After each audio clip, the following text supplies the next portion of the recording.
오늘 말씀 제목은 하나님이 원하시는 것. 함께 읽어볼까요? 시작. 하나님이 원하시는 것. 오늘 말씀의 제목을 기억해 주시면서 이 설교의 자리 가운데 함께 나오셨으면 좋겠습니다. 우리가 성경을 읽다 보면 성경이 무엇을 말하고 있는가, 성경이 우리에게 어떤 메시지를 전하고 있는가를 잘 분별해야 될 때가 있습니다. 성경이라고 하는 것은 하나님의 말씀이지만 그것이 기록된 것은 인간들이 활용할 수 있는 여러 가지 매체들을 사용해서 기록한 것이죠. 고대 성경은 파피루스라든지 이런 거에 붓으로 글씨로 이렇게 적어 있을 것이고 그것이 후대로 전해져 내려오게 되는 것이고, 오늘날에는 이렇게 인쇄되어 있는 성경책을 통해서 하나님의 말씀을 우리가 받아들이고 있는 것입니다. 그리고 그 말씀을 따라 살아가고 있는 것이죠. 여기에서 우리가 겪게 되는 한 가지 어려움은 무엇이냐? 이 성경이 첫 번째로 이 성경이 잘 기록되어 있는 것이냐, 원본 그대로 잘 기록되어 있는 것이냐, 그리고 두 번째, 번역된 이 성경 말씀이 우리가 잘 해석하고 있는 것이냐라는 이 두 가지 단계를 통하여서 우리에게까지 그 메시지가 전해져 오는 것입니다. 여러분, 성경은 분명한 하나님의 말씀입니다. 하나님께서 말씀하신 하나님의 뜻, 예수 그리스도, 성육신하신 예수 그리스도를 이루신 하나님의 그 말씀은 변함없으신 진리이지만 우리가 잘 기억해야 할 것은요, 변함없으신 하나님의 말씀이 곧 이 성경책은 아니다라는 사실을 기억해야 합니다. 그러니까 이 성경책 안에 담겨져 있는 하나님의 말씀, 그 내용이 귀한 것이지 이 구성하고 있는 종이라든지 뭐 글씨라든지 뭐 이런 것, 이것이 하나님이다 이렇게 생각하시면 안 됩니다. 제가 왜 이런 말씀을 드리냐? 우리가 성경을 쭉 보다 보면 우리가 이해하기 쉽고 분명한 메시지로 우리에게 전달되는 내용도 있는 반면에 아직 정확하게 해석하기 어려운 조금 더 해석이 필요한 본문들도 있기 때문입니다. 그래서 이 본문을 어떻게 해석하느냐에 따라서 적용점이 완전히 달라질 수도 있다라는 것이죠. 그렇기 때문에 우리에게 중요한 것은 무엇이냐? 오늘 말씀 제목처럼 하나님이 원하시는 것. 하나님이 원하시는 것. 하나님이 원하시는 것이 무엇인지를 우리는 계속해서 추구해야 되는 것이요.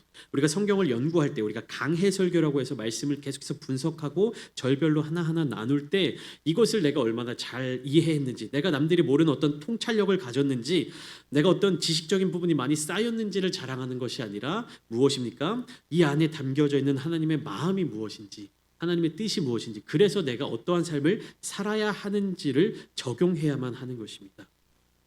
오늘 본문 말씀은 1절부터 3절까지는 사람의 메시지예요. 사람의 외침이고요. 4절부터 11절까지 말씀은 하나님의 말씀입니다. 다시요. 1절부터 3절까지는 사람의 언어고요. 4절부터 11절까지는 하나님의 말씀입니다. 그러면 제가 왜 이런 말씀을 드리냐? 지금 6장 1절부터 3절까지의 이 말을 누가 했느냐에 따라서 해석이 달라질 수 있다라는 거예요. 근데 그것이 아직까지도 신학자들이 연구하고 있는 주제입니다. 우리 1절부터 3절까지 말씀 함께 읽어보겠습니다. 같이 읽어보겠습니다. 시작. 오라, 우리가 여호와께로 돌아가자. 여호와께서 우리를 찢으셨으나 도로 낫게 하실 것이요 우리를 치셨으나 싸매어 주실 것임이라. 여호와께서 이틀 후에 우리를 살리시며 셋째 날에 우리를 일으키시리니 우리가 그의 앞에서 살리라. 그러므로 우리가 여호와를 알자. 힘써 여호와를 알자. 그의 나타나심은 새벽 빛같이 어김없나니 비와 같이 땅을 적시는 늦은 비와 같이 우리에게 임하시리라 하니라. 아멘. 여러분, 이 말씀이 어떤 말씀 같습니까? 어떤 메시지 같습니까? 일단은 6장 1절 보면 오라, 우리가 여호와께로 돌아가자라고 이야기를 하고 있죠. 그러니까 회개하자 혹은 여호와께로 돌아가자라는 메시지가 담겨져 있습니다. 그럼 여기에서 어떤 해석적인 의견들이 갈리고 있느냐라는 의문이 드실 수가 있어요. 제가 만약에 이 설교가 주제 설교다, 주일 오전처럼 그냥 제가 전하는 메시지다라고 하면 제가 그 해석을 딱 정해서 여러분들에게 말씀을 전할 겁니다. 지금은 이 성경이 담고 있는 의미, 그것을 여러분들이 계속해서 함께 묵상하면서 같이 읽어나가는 시간이기 때문에 제가 일부러 이 질문을 던지고 있는 거예요. 여러분이 느낄 때 이 메시지는 누가 말하고 있는 것 같습니까? 호세아서 성경이니까 호세아 선지자가 말하고 있는 내용 같죠. 자, 그러면 선지자가 이야기한다라고 하면 우리가 이 말씀을 무엇으로 이해할 수 있습니까? 회개하지 않는 이스라엘 백성들로 하여금 회개하고 돌이켜라. 여호와께로 돌아가자. 하나님께서 우리를 찢으셨으나 도로 낫게 하실 것이요 다시 싸매어 주실 것이다. 쉽게 말하면 너희가 회개하고 돌이키면 이 모든 것들을 하나님께서 용서해 주시고 다시 이전의 관계로 회복시켜 주실 것이다라는 선지자의 선포의 메시지로 받아들일 수가 있는 것이죠. 이렇게 하면 전혀 논란이 없어 보이잖아요. 뭐 해석의 여지가 뭐 더 있나? 라는 질문이 들어갈 수 있습니다. 그런데 성경학자들이 또 어떻게 해석을 하느냐? 여기 6장의 소제목을 보면 파란 글씨로 뭐라고 써 있죠? 백성들의 불성실한 회개. 회개이긴 한데 백성들의 불성실한 회개이다. 그래서 어떤 성경학자들은 이 6장 1절부터 3절까지 말씀을 누가 이야기하는 거다라고 말하냐면요. 이스라엘 백성들이 말하는 내용이다라고 해석하기도 합니다.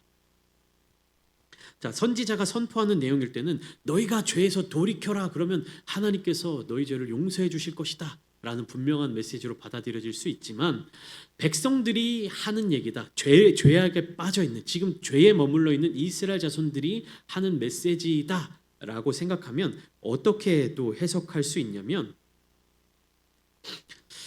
이렇게 해석할 수 있는 그러니까 형식적인 겉모습으로만 드러나는 회개로 해석할 수 있습니다. 자, 보시면 1절 말씀 제가 한번 더 읽어드릴게요. 오라 우리가 여호와께로 돌아가자. 여호와께서 우리를 찢으셨으나 도로 낫게 하실 것이요 우리를 치셨으나 싸매어 주실 것임이라. 이스라엘 백성들의 이 고백은 언뜻 보기에 회개의 언어처럼 보이죠. 그러니까 이스라엘 백성들이 말했다고 생각하면 아름다운 고백처럼 보입니다. 그러나 자세히 보면 그들의 회개는 매우 인간 중심적이에요. 뭐냐면 하나님께로 돌아가자라고 말하면서도 어떻게 하고 있냐면 하나님께 순종하러 돌아간 것이 아니라 나의 상처를 회복하고 삶을 되돌리기 위한 욕망으로 그 회개를 이용했다라고 해석할 수 있는 겁니다. 이해가 되시나요? 여호와께로 돌아가자. 우리가 돌아가면 하나님이 우리를 치료해 주시고 우리를 회복시켜 주실 것이다. 이렇게 생각한다라는 겁니다. 여호와께로 돌아가자. 우리를 찢어주신 것을 낫게 하실 것이고 우리를 치신 것을 다시 싸매 주실 것이다. 그러면서 2절 말씀 뭐라고 되어 있냐면 여호와께서 이틀 후에 우리를 살리시며 셋째 날에 우리를 일으키실 것이다. 그러니까 이스라엘 백성들이 이 이야기를 했다라고 하면요. 무슨 말입니까? 기한을 정해놓고 있는 거예요. 하나님의 응답에 대해서. 이틀이면 회복될 거야. 3일째면 완전해질 거야. 여호와께로 돌아가자라고 하는 이 회개의 메시지가 선포될 때 어떠한 자세여야 하냐. 그러니까 성경 속에 여호와께 돌아와라, 여호와께로 돌아가자라는 메시지가 다양한 부분에서 나타나고 있는데 예레미야가 3장 40절 말씀을 보면 제가 자막을 준비했다가 다시 지웠는데요. 제가 읽어드릴게요. 예레미야 3장 40절 말씀 보면 우리가 스스로 우리의 행위들을 조사하고 여호와께로 돌아가자 이렇게 기록되어 있습니다. 다시 말하면 우리가 스스로 우리의 죄악된 모습들을 다시금 돌아보고 점검하고 여호와께로 돌아가자라고 예레미야 애가에서는 이렇게 선포하고 있는 것을 알 수가 있습니다. 그러니까 이스라엘 자손들이 이 이야기를 했다라고 해석을 하면 자기를 위한 회개가 되는 거예요. 나 중심적인 회개. 내가 지금 힘드니까 이 힘든 것을 해결해 달라는 회개. 언제까지 해결해 달라? 2, 3일 내에 해결해 달라라는 그런 메시지가 생겨날 수 있다라는 것입니다. 이것은 이렇게 해석하면 어떻습니까? 하나님을 전적으로 신뢰하는 믿음이 아니라 하나님을 조종하려는 마음에서 나오는 신앙의 언어인 것입니다. 오늘날 우리도 신앙생활 속에서 이와 같은 오류에 빠질 때가 있죠. 하나님을 사랑해서 예배하기보다는 문제가 해결되기 위해서 예배하고 하나님과 깊은 교제를 나누기 위해서 기도하는 것이 아니라 내 마음의 소원을 계속해서 읊조리듯이 기도할 때가 있고 또 형통하기 위해서 헌신할 때가 있습니다. 이러한 신앙은 겉으로는 신실해 보이지만 그 중심은 하나님을 향하지 않고 자기 자신을 향해 있는 것이에요. 여러분, 참된 회개는요, 고난을 피하기 위한 몸부림이 아니라 하나님과의 관계를 회복하기 위한 결단입니다. 하나님은 우리가 복을 구하는 것보다 하나님 그분을 구하기를 원하고 계세요. 하나님께서 주시는 은혜를 따라 살아가는 것이 아니라 하나님을 따라 살아가기를 원하고 계신다는 것입니다. 그러니까 우리는요, 함께 모여 예배하고 함께 모여 공동체를 이루어가고 교회를 세워갈 때 누구를 중심으로, 하나님을 중심으로, 누가 원하시는 방법대로, 하나님이 원하시는 방법대로 나아가야 한다라는 것입니다. 그러니까 하나님을 이용하려는 사람들이 어떻게 되는지, 어떠한 결말을 맞이하는지, 하나님을 이용하려는 자들에 대해서 하나님께서 어떠한 말씀을 주고 계시는지 우리는 수많은 성경 속 이야기들을 통해서 알게 되지 않습니까? 그러니까 하나님을 사랑하는 것과 하나님의 능력을 사랑하는 것은 굉장히 다른 이야기입니다. 우리가 뭐 세상의 어떤 드라마라든지 영화라든지 이런 자극적인 소재로 쓰이는 게 뭡니까? 사람과 사람, 남녀간의 사랑을 얘기하면서 조건을 보는 사랑에 대한 어떤 이야기들을 그려나가잖아요. 그만큼 자극적이기도 하고 재밌기도 하고 어떤 인간의 마음이 누구나 그럴 수 있겠다라는 심리적인 동조가 쉽기 때문에 조건적인 사랑에 대해서 되게 많이 그려내지 않습니까? 그러면서도 조건을 초월한 아름다운 사랑의 모습을 영화의 소재로 쓰기도 하고요. 뭡니까? 내가 이 사람을 사랑하는 것이 아니라 이 사람이 가진 재산을 사랑해서 이 사람이 가진 재산 때문에 결혼하고, 이 사람을 사랑하는 것이 아니라 이 사람이 가진 직업이라든지 명예를 보고 사랑하게 되고. 그러니까 우리가 누군가를 사랑한다라고 할 때 우리도 한번 곰곰이 생각해 봐야 되는 거예요. 내가 저 사람을 무엇으로 사랑하고 있는가? 어떻게 사랑하고 있는가? 왜 사랑하고 있는가? 사랑하고자 하는 그 이유, 사랑하고자 하는 그 목적을 생각해 보면요, 그 답을 찾을 수가 있습니다. 여러분, 우리가 하나님을 왜 사랑합니까? 다시 말하면 조금 어렵죠. 하나님을 왜 사랑하느냐는 이 질문 어렵죠. 왜 예배를 드리십니까, 여러분? 왜 신앙생활 하십니까? 왜 교회에 나오십니까? 왜 이곳에 함께 출석하고 계십니까? 라는 그 질문을 우리는 스스로에게 던져볼 수 있어야 되는 거예요. 첫 번째로 왜 예배를 드리냐? 이 어떻게 보면 형식적인 절차, 예식, 이것을 우리가 왜 시간을 들여서 이곳에 모여 있는가? 두 번째, 왜 이 교회인가? 그것을 통해서 알 수 있는, 내가 이곳에서 무엇을 원하고 있는가? 내가 무엇을 바라고 있는가? 내 육신이, 내 생각이, 내 머리가 원하는 것은 무엇인가? 그러면서 동시에 내 안에 있는, 내 깊은 곳에 있는 내 영이 원하는 것은 무엇인가? 여러분, 사랑하는 마음으로 권면드리는 것은요, 육신의 생각과 마음의 어떤 뜻을 이루기 위해 이곳에 모이신 것이 아니라 정말 내 안에 영이 이곳으로 여러분들을 인도해 주신 줄 믿습니다. 여러분, 우리의 영이 하는 말을 들어야 되는 것이요, 영이 고백하는 것을 우리의 고백으로 나타내야 하는 것입니다. 제가 말씀드렸죠. 1절부터 3절까지가 선지자의 메시지일 때는 이것이 정말 아름답고 거룩한 회개의 메시지고, 이것을 사람의 백성들의 언어로 보면 대충 하려는 회개의 모습이다. 그러니까 극단적으로 두 가지 해석으로 갈라지잖아요. 근데 이것이 문제가 되느냐? 저는 문제가 되지 않는다라고 말씀을 드리는 거예요. 이 해석이 옳다, 저 해석이 옳다, 이것을 지금 고르자라고 여러분들께 설교를 드리고 말씀을 드리는 것이 아닙니다. 제가 설교 제목을 강조해서 말씀드렸죠. 어떠한 해석이냐보다 중요한 것이 무엇이다? 나타나는 우리의 모습. 이러한 해석을 통해서 하나님이 원하시는 모습으로 가면 그것도 오케이. 이러한 해석으로 이해했지만 결국에 하나님이 원하시는 방향으로 가면 그것도 좋은 모습이다라는 것을 말씀드리고자 하는 것이에요. 성경은 우리가 다 해석할 수 있는 부분이 아니에요. 다 우리의 인간의 지혜로 다 알 수 있는 부분들이 아닙니다. 제가 언젠가 한번 주일 오전 예배 때도 이 본문으로 말씀을 전한 적이 있습니다. 마태복음 18장의 말씀인데요. 18장 18절과 19절 말씀 제가 자막으로 만들어 데 있나요? 같이 한번 읽어볼까요? 시작. 진실로 너희에게 이르노니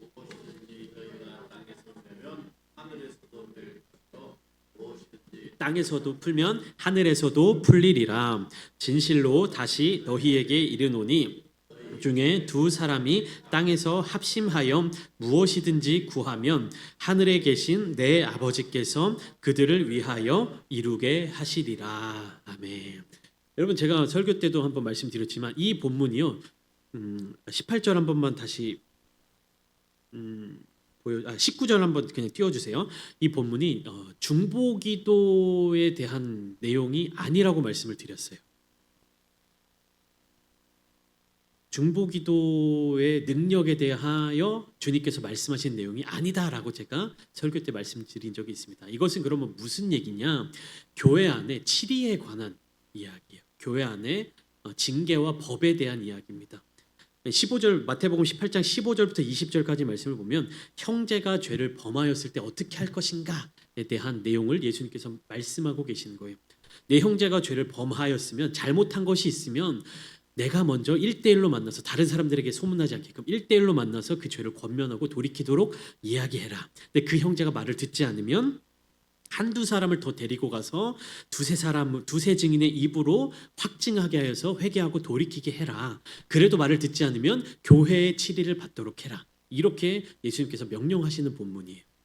그러니까 1대1로 만나고 그다음에 한 두세 명이 같이 가서 권면하고 그래도 듣지 않으면 교회에 말하고, 그 교회의 말조차 듣지 않으면 이방인처럼 여겨라. 그러니까 교회에서 이렇게 내보내라, 이런 뜻으로 말씀하신 겁니다. 그리고 뒤이어서 진실로 너희에게 이르노니 18절 19절 말씀, 무엇이든지 너희가 땅에서 매면 하늘에서도 매일 것이요 무엇이든지 땅에서 풀면 하늘에서도 풀리리라. 이 말씀이 이어지고 있는 겁니다. 그러니까 이것은 땅에서 기도하면 기도하는 대로 하늘에서 이루어질 것이다, 이런 의미가 아니라 교회 공동체를 이루어가는 그 두세 사람의 성도의 뜻을 하나님께서 인정해 주시는 것이다 라는 의미예요. 그래서 19절 말씀 보면 너희 중에 두 사람이 땅에서 합심하여 무엇이든 구하면, 이것은 두 사람이 합심하여서 합심 기도를 하면 하늘에서 그 기도를 들어줄 것이다가 아니라 두세 사람이 정확하게 하나님의 뜻을 구하여서 그것을 다른 죄를 지은 형제들에게 권면하면 그 뜻을 하나님께서 인정해 주실 것이다 라는 말이에요.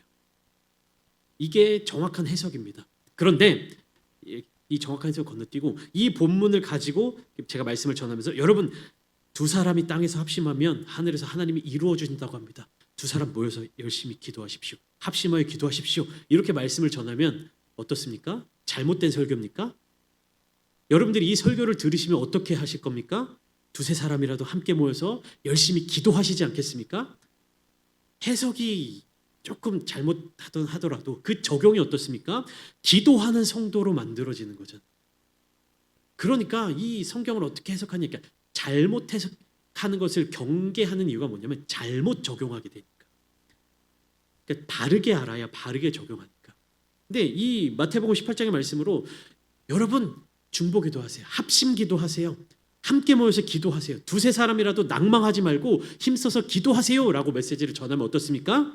좋은 메시지가 될 수 있는 거예요. 근데 이제 자막 꺼주셔도 좋습니다. 그러니까 우리가 주목해야 될 것은 결국 무엇입니까?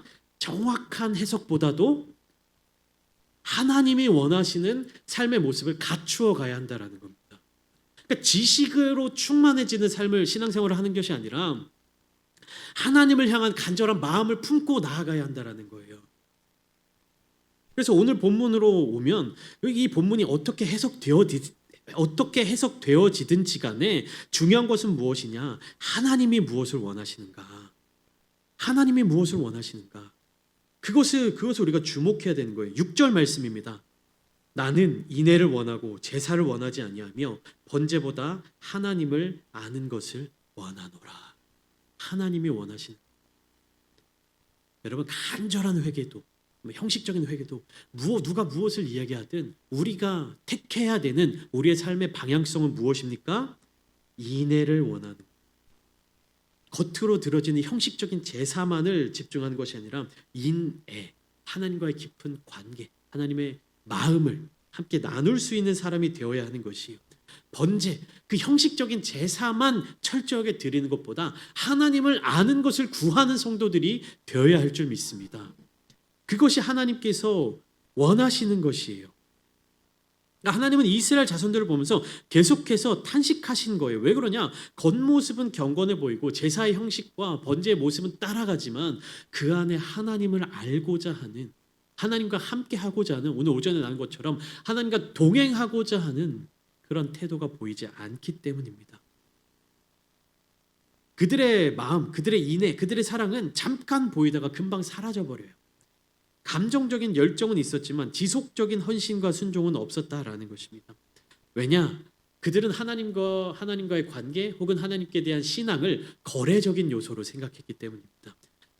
가나안 땅에 들어가서 우리가 농사를 잘 지어야만 우리의 생존에 유리해지기 때문에 이스라엘 자손들은 그 농사에 필요한 여러 가지 가나안 땅 원주민들의 문화를 받아들였죠. 그중에 대표적인 것이 바알 신앙입니다. 그들에게 있어서 여호와 하나님은요, 바알과 동등한 존재예요. 똑같은 존재인 것입니다. 바알이 우리에게 농사를 잘 짓게 하고 풍요를 준다면 바알을 섬기게 되는 것이고, 하나님이 우리에게 그런 풍요를 주신다고 하면 하나님을 섬기게 되는 것이고, 바알이 우리를 지켜준다고 하면 바알에게 제사를 드리는 거고, 하나님이 우리를 지켜주신다면 하나님에게 제사를 드리는 거고, 이러한 태도를 가지고 살아갔다는 것입니다. 여러분, 우리는 신앙의 자세를 가지면서 이러한 이스라엘 자손들의 실수를 따라가서는 안 된다는 것입니다. 우리 안에 무의식 중에 쌓아두고 있는 이러한 태도들을 버려야 한다는 거예요. 무엇입니까? 내가 하나님께 무엇인가를 드렸으니 하나님도 나에게 무엇인가를 주셔야 한다라는 이러한 마음을 버려야 하는 것이에요. 이것은요, 우리가 선하고 좋은 마음을 갖고 있을 때에도 악하게 변질되어서 나타날 때가 많이 있습니다. 좋은 땅에 뿌려진 씨앗의 이야기를 볼 때도 100배, 60배, 30배, 30배, 60배, 100배의 결실을 맺는다라고 할 때 그 30배, 60배, 100배의 결실을 우리는 무엇으로 기대하고 있습니까? 말씀이 심겨져서 그 말씀이 100배의 결실을 맺는 것으로 주님께서는 말씀하셨는데, 우리는 그 100배의 열매를 무엇으로 생각합니까? 헌금 얼마를 드리면 그것이 나에게 100배의 보상으로 돌아온대, 30배의 보상으로 돌아온대. 혹시나 이러한 것을 기대하고 계시지는 않으십니까? 그 결실은요, 열매예요. 열매. 성령의 열매, 우리의 행실로 나타나는, 우리의 삶의 모습으로 나타나는, 하나님을 사랑하는 사람의 태도로, 하나님을 드러내는 사람들의 태도로, 하나님의 이름의 영광을 추구하는 사람들의 태도로 나타나는 것입니다. 우리가 30배, 60배, 100배의 결실을 맺기를 소망하는 것은요, 하나님의 말씀, 예수 그리스도의 그 사랑이 나타나야 되는 것입니다. 나에게는 어떤 물질이 이렇게 뻥튀기 되듯이 몇 배로 이렇게 불어나듯이 그러한 은혜와 복을 구해서는 안 된다라는 것이에요. 우리가 구하는 것은 무엇입니까? 일용할 양식. 하나님께서 책임져 주신다는 그 은혜, 그 믿음을 가지고 살아가야 한다라는 것입니다. 근데 이것은 쉽지 않은 믿음이에요. 제가 말은 이렇게 되게 쉬운 것처럼 이야기하지만 결코 쉽지 않습니다. 여러분, 우리는 인간이기 때문에 오늘의 양식만으로는 안정을 취할 수가 없어요. 오늘의 양식을 먹은 사람들은요, 내일의 양식이 보장되기를 소망하고요, 내일의 양식을 보장한 사람은 일주일의 양식, 한 달의 어떤 계획, 한 달의 그 소망을 가지고 살아갈 수밖에 없습니다. 오늘 배부르게 먹었는데 내일 굶게 되면요, 사람은 어떻게 하느냐? 오늘 먹을 양식을 반으로 줄여서라도 오늘과 내일 동일한 양식을 먹고자 하는 그러한 습성을 가졌습니다. 짐승은 오늘 먹을 게 있으면 오늘 다 먹어버리고, 내일은 또 내일의 사냥감을 찾지만 내일 내가 먹을 것이 보장되지 않는다? 그럼 이렇게 오늘 먹을 양식을 나누어서 어떻게든 미래를 준비하려는 그러한 어떤 지성을 가지고 있는 것이죠. 그러나 우리 믿는 그리스도인들은요, 오늘의 은혜, 하나님께서 오늘 우리에게 부어주실 은혜를 소망하며 그 은혜에 감사하는 삶을 살아낼 수 있어야 하는 것입니다. 미래에 대한 계획은요, 하나님의 뜻을 따라 세워나가는 계획이어야만 하는 것이에요. 이것이 굉장히 훈련되어야 하고요, 정말로 연단이 필요한 자세인 것입니다. 여러분, 내일 일을 두려워하지 마십시오. 오늘의 것에 감사하며 살아가는 삶을 살아내시기를 축복합니다. 오늘의 삶을 감사하며 살아가는 것은 무엇입니까? 하나님을 주목하는 것이. 하나님은요, 제사보다 하나님을 아는 것을 원하신다라고 말씀하셨습니다. 오늘 하나님이 나에게 만나를 이만큼 주셨기 때문에 하나님께 감사하고 내일은 안 주시니까 하나님께 감사하지 않는다? 그것이 아니라 오늘 깊은 하나님과의 관계를 누렸다면 내일도 그 깊은 하나님과의 관계를 이어가는 거룩한 성도로서의 삶을 살아야 한다라는 것입니다. 그렇기에 이스라엘 자손들의 회개는요, 어떠한 회개의 모습으로 나타나야 하는가? 한순간 감정적으로 뭔가 격렬하게 뭐 옷을 찢고 뭐 이렇게 죄를 뒤집어 쓰고 나아가는 그런 회개의 모습이 아니라 매일 매일의 삶의 자리 가운데 하나님의 말씀에 순종하며 매일매일 하나님과 깊은 관계를 이어나가는 삶을 살아야만 했던 것입니다. 그것을 하나님께서 원하셨다라는 거예요. 오늘날 저와 여러분들에게도 하나님이 바로 이와 같은 자세를 원하십니다. 매일매일의 삶의 자리 가운데 하나님과 동행하는 삶. 그리고 하나님께서는 그렇게 매일매일 하나님과 동행하는 자들에게 놀라운 은혜를 부어주시겠다라고 말씀하셨어요. 오전에 함께 나눈 노아와 같이 하나님과 동행한 자, 의인이요 당대의 완전한 자. 의인과 완전한 자는요, 하나님과 동행한 사람이었기 때문에 나타나는 부수적인 결과물인 거예요. 하나님과 동행하는 삶을 사시기를 축복합니다. 하나님이 원하시는 것은 우리의 겉모습과 형식이 아닙니다. 하나님이 원하시는 것은 우리 자신, 그분을 사랑하는 진실한 마음입니다. 여러분, 삶이 어렵고 상황이 무너져도 우리는 그분을 향한 사랑으로 서야만 하는 것입니다. 우리가 신앙생활하면서 여러 가지 것들이 있죠. 하나님께 약속한 헌금들이 있을 것이고 하나님께 약속한 예배 시간들이 있을 것이고, 이러한 것이 정말로 우리의 삶이 어렵고 상황이 무너져도 여전히 하나님을 향한 사랑으로 나타나야 할 줄 믿습니다. 하나님은 우리의 형식이 아니라 중심을 보시는 것이고 우리의 외형이 아니라 관계를 원하시는 것입니다. 하나님과의 관계가 깊어지면 깊어질수록 우리의 인생은 하나님께서 책임져 주시는 것이에요. 하나님과 관계가 깊어지면 깊어질수록 하나님께서 우리를 외면하시지 못하시는 겁니다. 왜요? 그 책임의 주체가 누구에게 가기 때문에? 하나님께 가기 때문에. 하나님을 믿는다는데 삶이 저렇게 돼? 하나님을 믿는다는데 하나님이 저렇게 내버려 두셔? 모세가 계속해서 하나님께 간구했던 게 그거잖아요. 이 백성을 버리지 마시고 이 백성 용서해 주시고, 하나님께서 저렇게 광야에서 죽게 하기 위해서 이스라엘 자손들을 애굽 땅에서 구원해 내셨느냐, 이런 소리를 세상에서 말하지 못하게 하나님 용서해 주세요. 모세가 그런 기도를 한 것이지 않습니까? 오늘 우리가 드리는 이 예배가 형식적인 어떤 제사보다 하나님을 더 사랑하는, 하나님을 귀하게 만나는 시간이 되기를 소망합니다.